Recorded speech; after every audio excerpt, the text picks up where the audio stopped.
வர என்னதான் நமக்கு வந்துட்டு தேவை இருந்தாலும், இந்த கிரெடிட் கார்டு, ஆப் லோன் பக்கம்லாம் தயவு செஞ்சு போயிறாதீங்க. அது வந்துட்டு ஒரு மாரி ட்ராப் மாரி. முதல்ல வந்துட்டு நான்லாம் ஒரு ரூ. 5,000ல எடுக்க ஆரம்பிச்சேன். ரூ. 5,000 எடுக்கும்போது நம்ம லிமிட் கூடுது, நம்ம கிரெடிட் லிமிட் கூடுது, கூடுது அப்படின்னு சொல்லி ரூ. 5,000ல இருக்கிறது 10,000, 10,000ல இருக்கிறது 15,000, 30,000, 40,000ன்னு மாறி கடைசியில ரூ. 1,00,000 இப்ப எனக்கு ஆப் லோன் மட்டுமே இருக்கு. தடவ எடுக்கும்போது சரி ஓகே இந்த ஒரு தடவ எடுத்துட்டு கட்டிறலாம். ஒண்ணும் பெருசா இல்ல அப்படின்ட்டு ரூ. 5,000க்கு எடுக்கும்போது வட்டி வந்து கொஞ்சம் கம்மியா இருக்கும். அப்புறம் கொஞ்சம் கொஞ்சம் கொஞ்சமா 30,000, 40,000 அப்படின்னு சொல்லி நமக்கு தேவை இருக்கு அப்படின்னாலே சரி ஓகே எடுத்துட்டு கட்டிக்கலாம் அப்படின்ற ஒரு மைண்டுக்கு நம்மளும் வந்துடுறோம். அப்புறம் அப்படிதான் நானும் எடுத்து எடுத்து எடுத்து இப்போலாம் எனக்கு ரூ. 1,00,000 அதுல ஆப்ல மட்டுமே இருக்கு.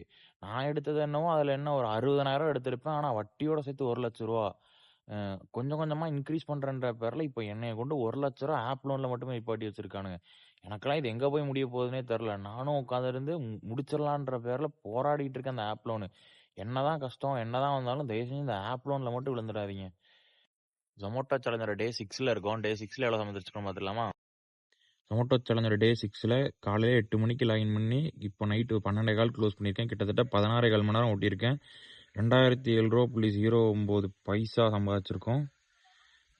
9,264.88 இதுக்கு முன்னாடி சம்பாதிச்சது. இது ரூ. 80 இன்னையோட டிப்ஸு. அப்புறம் இன்னையோட டோட்டல் பண்ணோம்னா கிட்டத்தட்ட 11,351.97 நம்ம சம்பாதிச்சிருக்கோம். டே 6லயே நம்ம கிட்டத்தட்ட 11,000 மேல சம்பாதிச்சிட்டோம். இன்னும் நமக்கு நிறைய நாள் இருக்கு. கண்டிப்பா 90 நாள்ல 1,50,000 லட்ச ரூபாய் அச்சீவ் பண்ணி காட்டுறோம். நீங்க பண்ண வேண்டியதெல்லாம் ஒண்ணே ஒண்ணுதான். சப்போர்ட் பண்ணி ஃபாலோ பண்ணிக்கோங்க.